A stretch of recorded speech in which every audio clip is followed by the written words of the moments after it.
Because a great teacher can transform an ordinary day into one of excitement and curiosity, a dream come true, the beginning of miracles.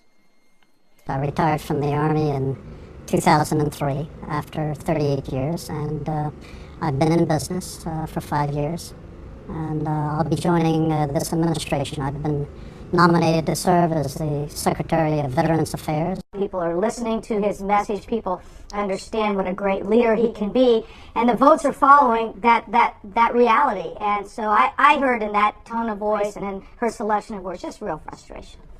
That Economic Recovery Act exists today in Washington.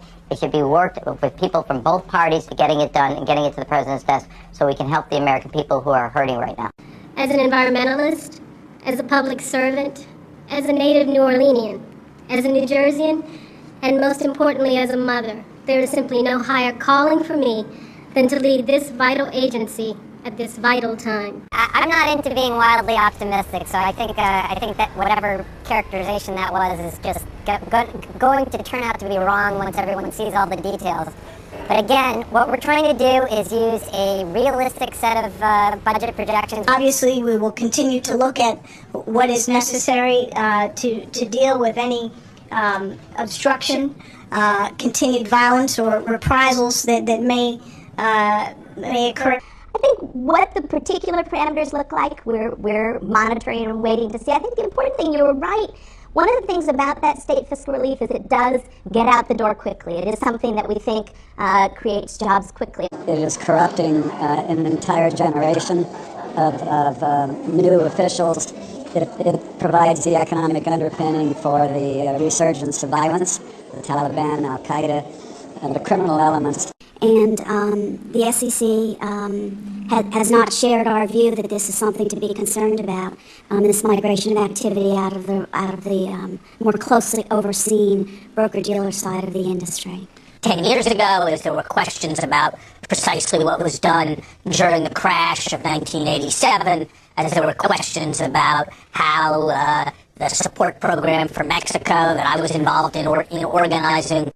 Mr. President-elect, I promise to you and to the American people that I will do my part to restore the American dream to its fullest measure by strengthening our economy and creating a more sustainable future. Thank you.